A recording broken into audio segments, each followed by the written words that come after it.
The morning sun climbed over the skyline of downtown, striking the glass facade of Hale and Company, a law firm known for its ruthless efficiency and immaculate reputation. 40th floor, the executive suite. Quiet, polished, intimidating. That was where Emma Carter was heading. Her reflection followed her through the mirrored walls of the elevator.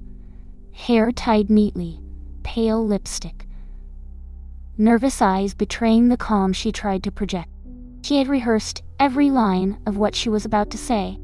By the time the doors slid open, her palms were already damp. The hallway smelled faintly of coffee and cedarwood polish. Sunlight from the east wing sliced through glass panels, reflecting on polished marble. At the far end stood a frosted door with gold letters. M's Hale, Vice President. Emma hesitated only a second before knocking. "Come in," a voice said, calm and sharp. Inside, the office looked like a photograph from a business magazine. Floor-to-ceiling windows, dark oak desk, abstract art, a skyline stretching into infinity. Behind the desk stood Victoria Hale, the woman whose approval was currency in this building. Emma closed the door softly. "Thank you for seeing me." Hale didn't look up from her tablet. "You scheduled this meeting yourself. I assume it's important." "It is," Emma said, trying to keep her voice steady. "It's about the investor report from last week." That made Hale glance up. Her blue eyes were precise, dissecting. "What about it?" Emma took a breath. "The version that went out to clients. It was my fault. I uploaded the draft instead of the final one." Hale set the tablet down. Silence filled the room, thick as smoke. Emma could hear her own heartbeat. "You realize that mistake cost us 3 hours during the pitch," Hale said evenly. "And credibility we can't afford to lose." "Yes," Emma whispered. "That's why I'm here. I want to take responsibility." Hale's expression didn't soften. "Responsibility," she repeated. "That's a fashionable word lately. What does it mean to you?"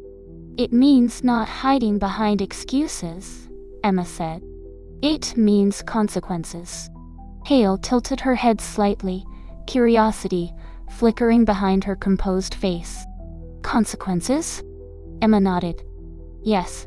I told myself last night that if I want to grow in this firm, I can't avoid them.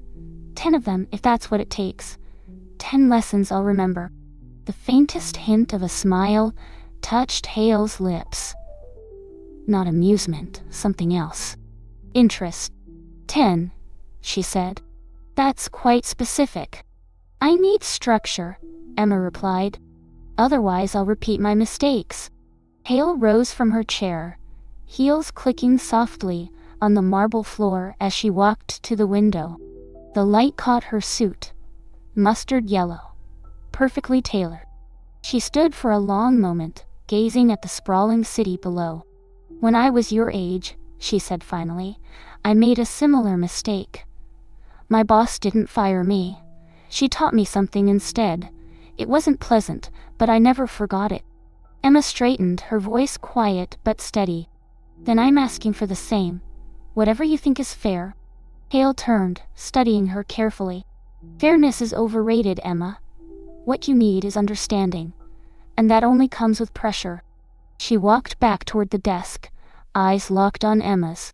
"For the next 10 days you'll report directly to me. No assistance, no safety nets. You'll redo the entire client database by hand. No software shortcuts. Every correction, every calculation, every risk report, all of it. And you'll..." Emma's heart sank, but she nodded. "Understood." Hale's tone softened. "Only slightly." "Good. That will be your 10. As Emma rose to leave, the morning sun shifted across the glass wall, bathing the room in a golden glow. For a moment, she caught her reflection beside Hale's, 2 women at different stages of power, connected by a shared belief in consequence. Hale's final words followed her to the door. "Discipline isn't punishment, Emma. It's remembering who you said you wanted to become." And with that, the meeting ended. The next morning arrived gray and quiet.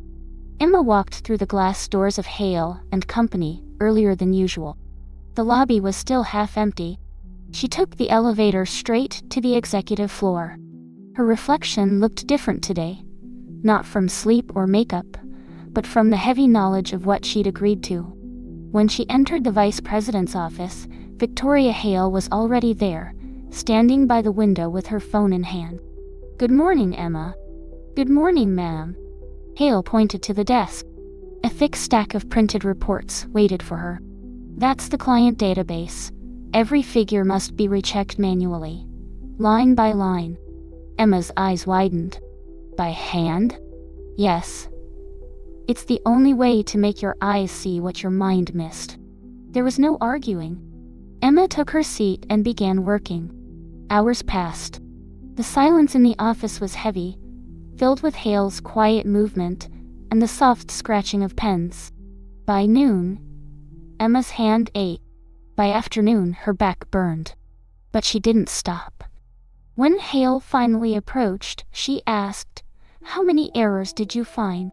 "4," Emma said. "And how many could still be hiding?" Emma hesitated. "I don't know." "Then you're not finished." Night came. The city lights glimmered through the windows. Hale closed her laptop and looked at Emma. "You've been here 12 hours, she said. "Do you understand now what I meant by pressure?" "Yes, ma'am." Hale nodded slightly. "Good. This is only the first of 10. She gathered the papers and stacked them neatly. "Go home. Rest. Tomorrow, you'll begin again." As Emma left, she glanced back at the office glowing in warm lamplight. Hale's silhouette framed against the skyline. There was no cruelty in that image. Only discipline. And something deeper. A test Emma had chosen herself. The next morning, sunlight poured through the glass walls. Emma arrived even earlier this time. Her reflection in the elevator looked older, steadier. Victoria Hale was already at her desk, reading. She didn't look up. "You're early," she said. "I wanted to get ahead." "Good," Hale replied. "Yesterday you learned endurance. Today, precision." She handed Emma a folder of European client data. 1 decimal off, 1 delay, and millions vanish. Double-check it all. Emma began her work. The silence between them was tense but alive. Hale's presence lingered, silent, powerful, shaping the air around her. Every so often, Hale asked questions without emotion. "What's your source? Do you believe this figure?" Each question felt like a small test of judgment, not just skill. When Hale finally sat beside her, reviewing the results, Emma could feel her mentor's calm intensity close by. Hale scanned the pages and nodded. "Better, but not perfect." Emma looked up. "I'll fix what's missing." Hale smiled faintly. "You already did. I just wanted to hear if you'd volunteer." The words sank deep. As the evening lights glowed beyond the glass, Hale stood. "Day 2 is over. You'll be here at 7. Don't be late." "Yes, ma'am." As Emma left, Hale's final words followed softly. "Precision is respect, for others, and for yourself." The third day began under gray skies. Rain whispered against the glass walls of Hale and Company.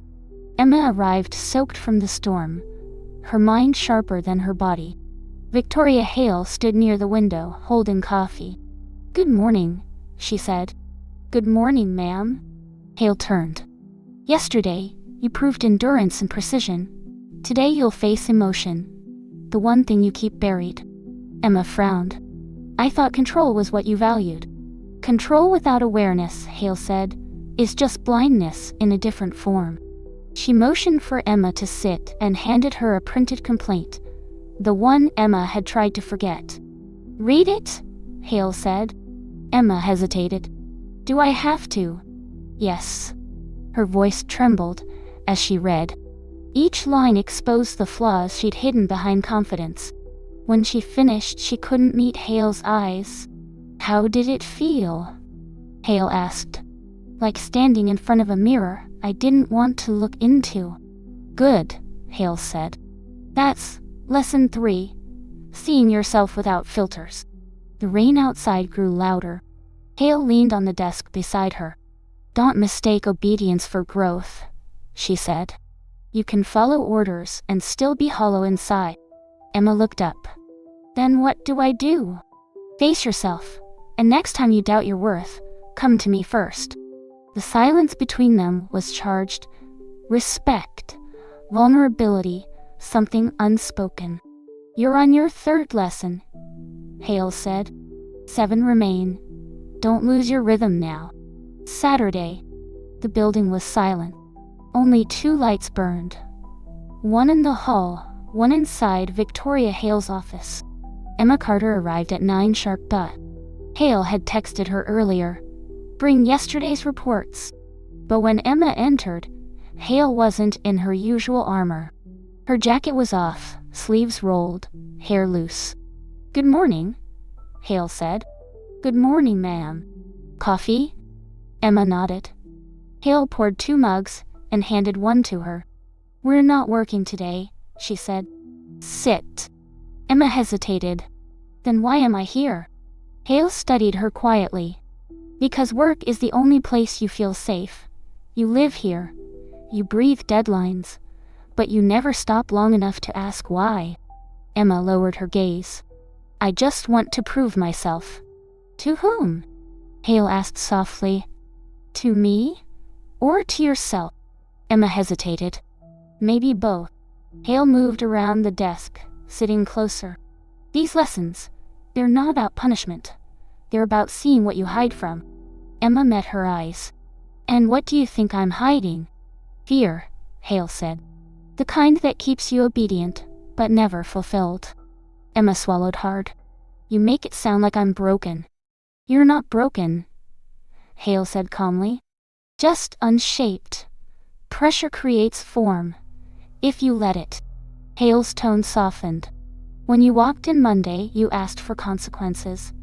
The real consequence is transformation. It changes you, and you can't go back. Emma asked quietly, what happens when all 10 lessons are done? Hale's eyes held hers. Then, we'll see whether you still need me. Silence. Too personal. Too charged. Finally, Hale stood. That's enough for today. No work. Just think.